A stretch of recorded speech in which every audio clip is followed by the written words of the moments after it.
வணக்கம் மக்களே. நான் தான் உங்கள் பாலா பேசுகிறேன், காரை பாலா. எல்லோரும் எப்படி இருக்கீங்க? நல்லா இருக்கீங்கன்னு நம்புகிறேன். அந்த எல்லாம் வல்ல இறைவன்கிட்ட வேண்டிக்கிறேன், எல்லோரும் நல்லா இருக்கணும்னு, எல்லோரும் எல்லா வளமும் நலமும் பெற்று நலமுடன் வாழணும்னு அந்த எல்லாம் வல்ல இறைவனை வேண்டிக் கொள்கிறேன். இன்றைக்கி நம்ம எதை பற்றி பேச போகிறேன்னா, எல்லாருக்கும் ஒரு சங்கட்டத்தையும் வருத்தத்தையும் அழுகையும் தரக்கூடியது இறப்பு, இல்லையா? இறப்பு அப்படிங்கிறவரை நம்ம வாழ்நாளில் மீட் பண்ணியே ஆகணும்.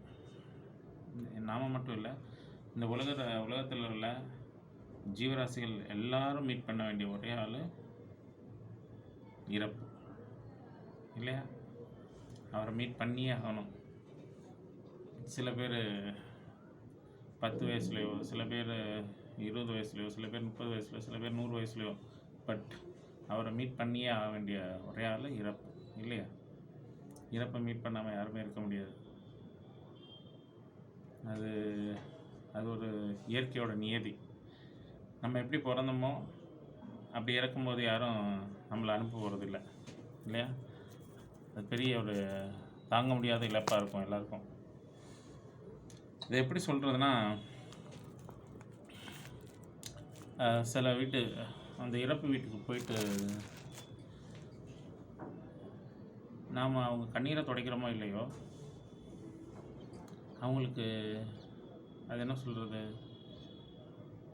அது தீப்பட்ட காயத்தில் இன்னும் எரிகிற ஒரு பொருளை ஊற்றுற மாதிரி, இல்லை புண்பட்ட இடத்துல திரும்ப குத்துற மாதிரியோ, அந்த மாதிரி தான் நிறையா பேர் பண்ணுறோம், இல்லையா? நிறைய பேருக்கு அது வந்துட்டு ஒரு கல்யாண வீடு மாதிரி. தண்ணியை ஃபுல்லாக சரக்கடிச்சிடுறது, அவங்க வீட்டில் போயிட்டு தேவையில்லாத ஏழ்ரை இழுக்கிறது, யாரோட அந்த ஈகோ, அந்த என்ன பேசுகிறோம் என்ன பண்ணுறோம் தெரியாமல் குடிச்சிட்டு அவங்க நிம்மதியை கெடுக்கிறது. உள்ளதே அவங்களுக்கு நம்ம கண்ணீரை துடைச்சி விட்றோமோ இல்லையோ, அவங்களுக்கு தாங்க முடியாத இன்னும் ஒரு பெரிய பேரிழப்பை நம்ம உருவாக்கி வைக்கிறது. அவரோட பூத உடல், நம்ம வாழ்ந்த நம்மளோட உடல் அதுக்கப்புறம் பேரை சொல்லி அழைக்கிறதில்ல. பிணம்னு சொல்கிறோம், டெட் பாடின்னு சொல்கிறோம். பாடி எடுத்துட்டாங்களா அப்படின்னு கேட்குறோம். நம்ம அன்பாக கூப்பிட்டாங்களே அந்த பேர் யாருக்கும் இருக்க வைக்க போகிறதில்ல. நம்மளை என்ன பேரை வச்சு ஆசையாக கூப்பிட்ட அந்த பேரை நம்ம இறந்ததுக்கப்புறம் அந்த உடலுக்கு அவங்க கொடுக்குறதில்ல, இல்லையா? அவங்க கொடுக்குற ஒரே பொருள் டெட் பாடி, பணம், உடல், அதெல்லாம் எடுத்துட்டாங்களா அப்படின்னு. ஸோ இப்படிப்பட்ட நம்ம யாராக வேணா இருக்கலாம். அது பெரிய இந்த உலகத்தில் சாதித்தவங்களாக இருக்கட்டும், சாதிக்காதவங்களாக இருக்கட்டும், பிச்சை எடுக்கிறவங்களாக இருக்கட்டும், யாராக இருந்தாலும் சாவுங்கிறது ஒன்று தான். எல்லாருக்குமே ஒரே பேர் தான் கொடுப்பாங்க இறந்ததுக்கப்புறம், பிணம், பாடி. அது யாரும் அந்த வீட்டில் வைக்கிறதில்ல. ஒரு நாளைக்கு 2 நாளைக்கு ஒரு நாளைக்கு வைக்கிறதே பெரிய விஷயம்.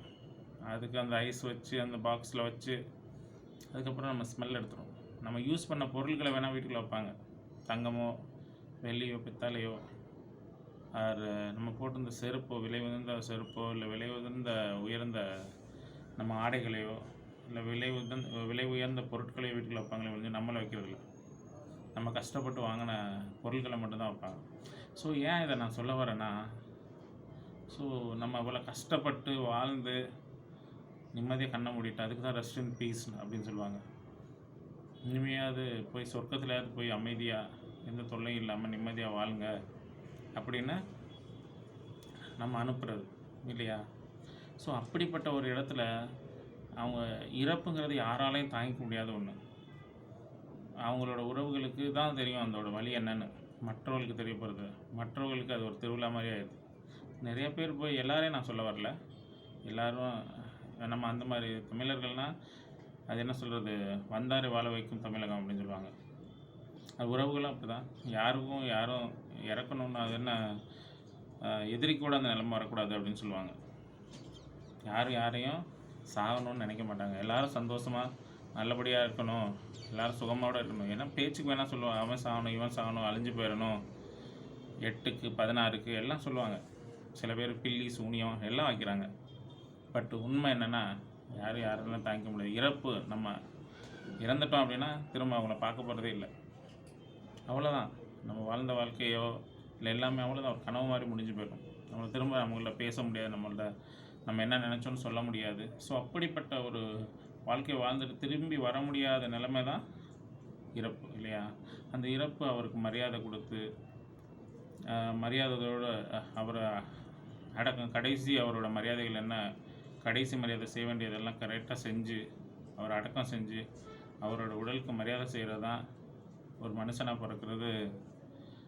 மனுஷாக பிறந்ததில் ஒரு பிரயோஜனம் இருக்கும்னு நினைக்கிறேன். இல்லைனா ஆடு மாடு இந்த காக்கைகள் கூட அதோட இனம் இறந்துருச்சுன்னா அது எல்லா உறவுகளையும் கூப்பிட்டு அதுக்கு அஞ்சலி செலுத்துது, இல்லையா? ஸோ மனிதன் மட்டும்தான் நம்ம இப்படி இருக்கிறோம். குடிச்சிட்டு போய் அவங்க வீட்டில் பிரச்சனை இழுக்கிறது. சாவு வீட்டில் தான் எல்லா பிரச்சனையும் நடக்கும். நீ ஏன் வந்த, நான் ஏன் வந்தேன், எனக்கு மரியாதை கொடுத்தியா, அதை உனக்கு மரியாதை கொடுக்குறது கல்யாண வீடாடாது, சாவு வீடு. உன்னை நாடி கண்ணீரை துடைக்க முடியுதோ இல்லையோ, அப்படி நினைக்கிறாள். நீ போகக்கூடாது, சாவு வீட்டுக்கே போகக்கூடாது, இல்லையா? ஒருத்தர் இறந்தவங்க அழுதுகிட்டு இருக்கிற இடத்துல போயிட்டு இன்னும் நீ நெருப்பள்ளி கொட்டுற மாதிரி ஒரு பிரச்சனை பண்ணாதீங்க. யாருமே உறவுகளே, உங்களுக்கு தயவு செஞ்சு கையெடுத்து கும்பிட்றேன், இறந்தவர் வீட்டுக்கு போகிறீங்கன்னா உங்க நாடி முடிஞ்சால் அவங்களுக்கு உதவி பண்ணுங்கள், கண்ணீரை தொடச்சி விடுங்க. மேற்கொண்டு அங்கே எந்த பிரச்சனையும் இல்லை, அவங்களோட அந்த உடலை நல்ல மரியாதையோட நல்லடக்கம் செய்யணும், அதுக்கு உதவியாக இருங்க. மற்றபடி வேறு எந்த பிரச்சனையும் எல்லாமே இந்த குடியை விட சுயநலம், என் வீட்டில் செத்தான் அவன் வீட்டில் தானே செத்தான் அப்படிங்கிற ஒரு கல்லஞ்சம். பட் எல்லாருக்கும் இந்த நிலைமை வரும், எல்லார் வீட்லேயும் இது நடக்கும், இல்லையா? இதை தயவு செஞ்சு மனசில் வச்சுக்கிட்டு எல்லாருக்கும் உதவியாக இருப்போம், எல்லாரையும் மதிப்போம், மனித உதவிகளை மதிப்போம், வாழ்ந்துட்டு போகிறவங்கள மரியாதையோடு நடத்தி மரியாதையோட நல்லடக்கம் செய்வோம், அவங்க உடலுக்கு மரியாதை செய்வோங்கிறது சொல்லி உங்களோட நன்றி மற்றும் நன்றி கலந்த வணக்கம். தேங்க்யூ.